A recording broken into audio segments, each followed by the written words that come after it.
Cris coloca boa noite, Cris. O Eduardo, em uma live anterior você disse que não poderíamos encontrar Aristóteles em outra dimensão. Por quê? Não é bem isso, Eduardo. Eu disse o seguinte, que a gente quer encontrar em geral figuras históricas. Mas essas figuras históricas, nem sempre elas continuam da mesma forma. Então, por exemplo, Aristóteles. Se não me engano, até citei o Sócrates, uma coisa assim. Platão, acho que eu citei até Platão. Vamos pegar o Aristóteles. Digamos que ele viveu há muitos mil anos atrás, certo? Então, se não me engano, 2.500 anos atrás. De lá para cá, ele não está só na dimensão extrafísica. Ele é um ser em evolução como qualquer outro. Ele já renasceu, então, muitas vezes em 2.500 anos para cá, certo? E muitas vezes a própria pessoa que foi alguém famoso do passado pode ser um anônimo hoje. E ela nem reconhece o passado que ela teve. Até porque fama não quer dizer muita coisa. Muita gente foi conhecida no passado, mas é conhecida por uma série de razões históricas, políticas, mas não quer dizer que a pessoa era super amadurecida, super evoluída, tá?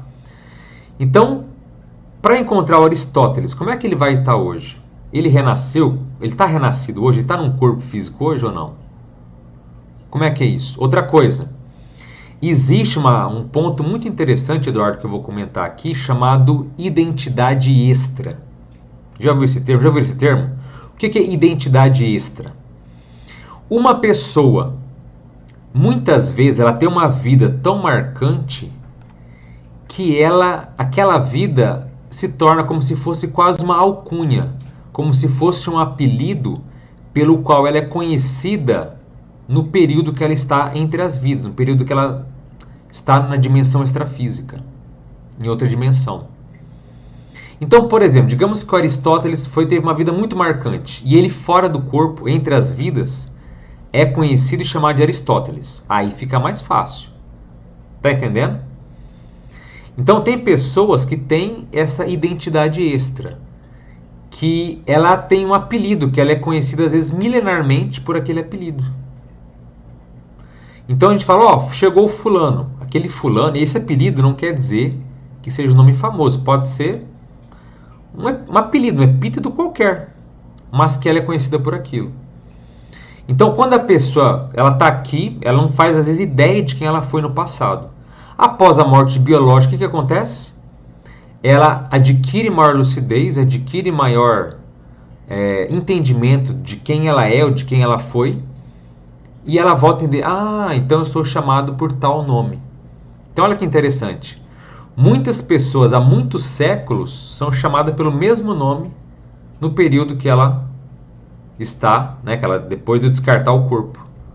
Aquele nome persegue ela, porque as pessoas a chamam assim porque ela ficou conhecida em outra dimensão de uma determinada forma.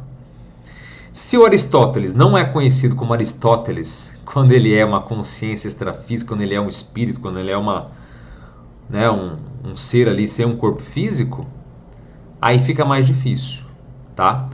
E identificar pessoas históricas quando elas estão renascidas é muito mais complicado. Então por isso que eu não disse que é impossível, tá? Mas é muito mais difícil encontrar alguém assim. Então você quer falar, peraí, onde é que está o Buda histórico lá, o Gautama? Cadê ele? A gente pode encontrar? Até pode, mas vai ser muito mais difícil, porque passou muito tempo de lá para cá. Se ele tiver num corpo físico, fica mais difícil ainda.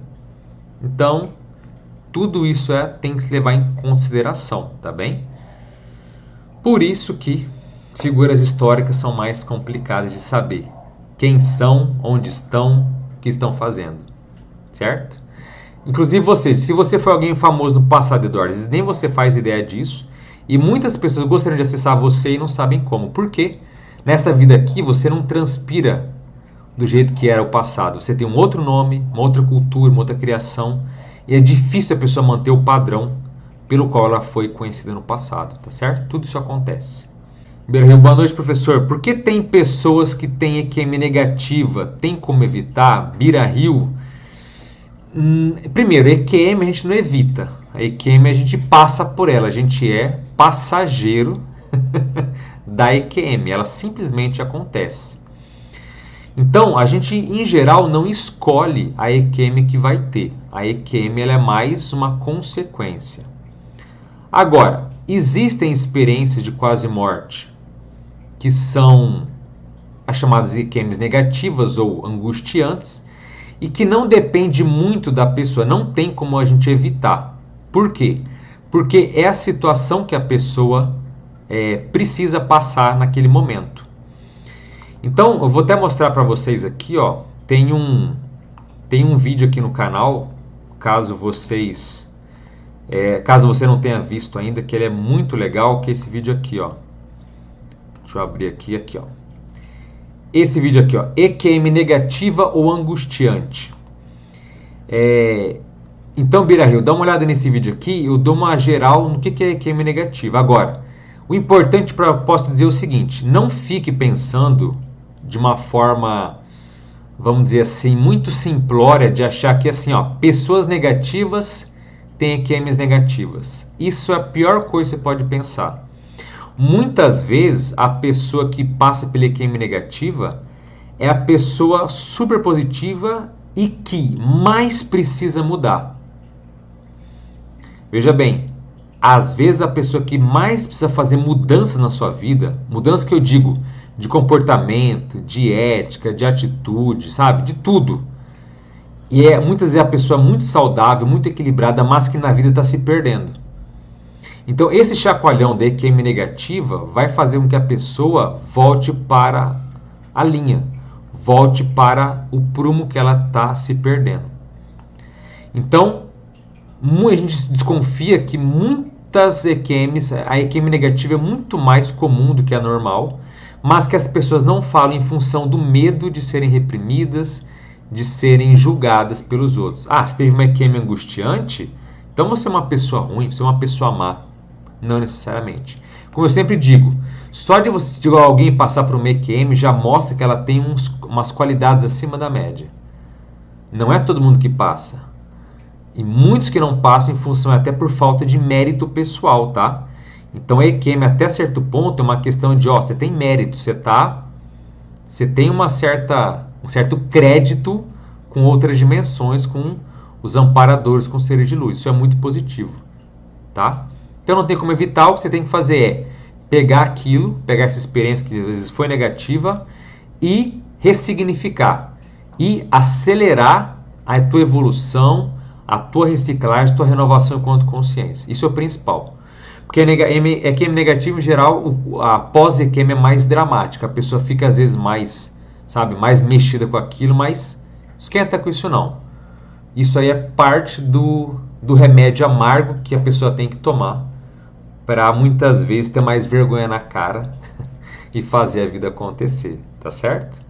Então, te sugiro, viu, Berril? Dá uma olhada nesse vídeo, tá bem completinho.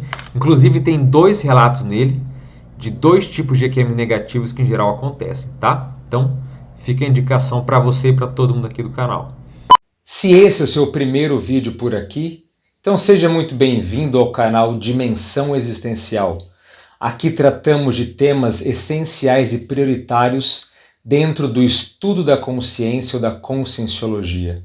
Então, se esses temas de evolução, de autoconhecimento e de maturidade te interessam, então se inscreva nesse canal para que você possa acompanhar os lançamentos dos vídeos novos que vêm por aí, inclusive das lives futuras. Então fica esse convite, espero que você aceite, e um forte abraço a todos e as melhores energias para você.